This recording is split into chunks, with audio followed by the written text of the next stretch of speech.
Greetings, my brethren. Here we are again with words from the Word, with the intention to encourage you from God's Word. But before we get into the Word, the song Christ receiveth sinful men, the thought stanza says, Now my heart condemns me not, pure before the law I stand. He who cleansed me from all spot, satisfied its last demand. Sing it over and over again. Christ receiveth sinful men. Make the message clear and plain. Christ receiveth sinful men. Aren't you glad today that Jesus Christ receives sinful men? Aren't you glad today that it is sinful men that Jesus Christ died on the cross for? Aren't you glad that Jesus Christ died for the world, for the sins of the world? Aren't you glad to know that you are forgiven? And if you're not forgiven, you can be forgiven just by confessing your faults, your sin. And if you say you have not sinned, you deceive yourself, because all of us have sinned and come short of the glory of God. To build on this little series that I'm dealing with in the mornings, the one who forgives is the one who forgets. So we are faced with the Lord is the one who made us for himself. But there's something else that we have learned from this text found in Isaiah 43. The Lord is the one against whom we have sinned. In Isaiah 43, verse 22 and 23. But thou hast not called unto me, O Jacob, but thou hast been weary of me, O Israel. Thou hast not brought me the small cattle of the burnt offerings, neither hast thou honored me with thy sacrifices. I have not caused thee to serve with an offering, nor weary thee with incense. We must always be mindful that when we sin against God. These verses are speaking primarily to Israel, but these verses also describe the man of today very well. There is no one of us who is without sin. God is the offended one. Remember, he said, I, even I.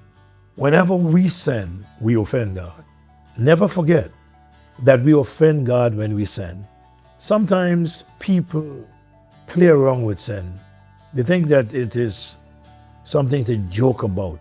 Sin is not a light matter or something to take lightly. Sin is a serious matter. To have fellowship with God, the sin matter has to be dealt with. And when we sin, we should always stop and be mindful that we have sinned against God. Then the Lord is the only one who can forgive sin and save us.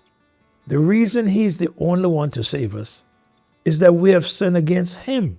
And because it is him that we have sinned against, it is him that we need to forgive us and to save us.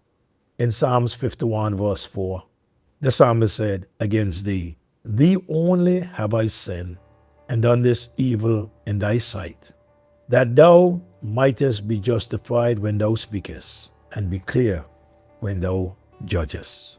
Let me read that for you again. Against thee only have I sinned. This is someone confessing his sin. And the Bible said if we confess our sin, he's faithful and just to forgive us. All we need to do is to reach to the place in our lives where we realize that we have sinned against God and ask him to forgive us. He said, Against thee only have I sinned and done this evil in thy sight.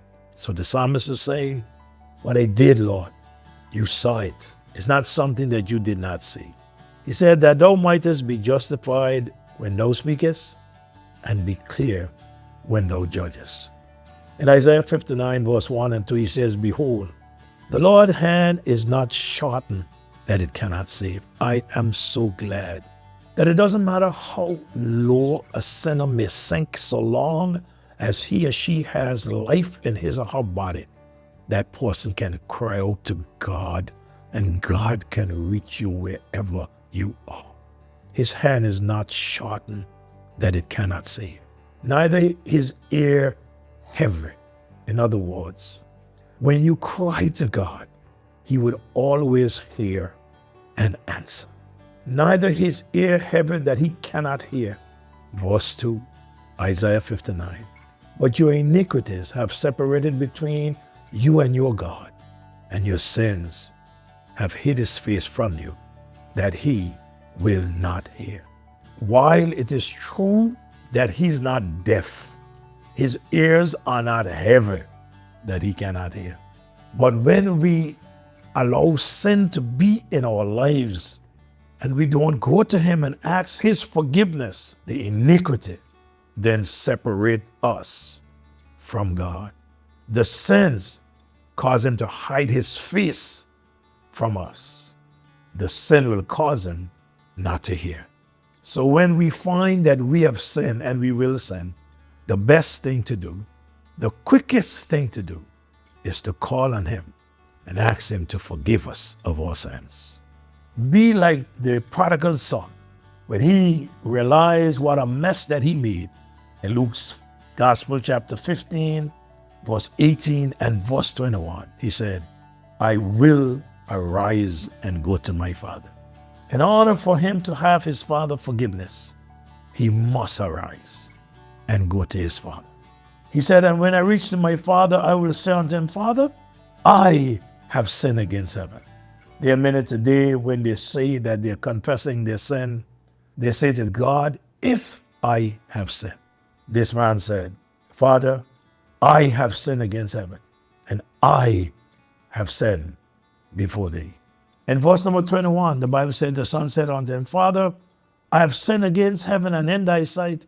I am no more worthy to be called thy son. He did not only say, I will get up and go, but he got up and he went and he found his father. And he said, Father, I have sinned against you. I've sinned against heaven.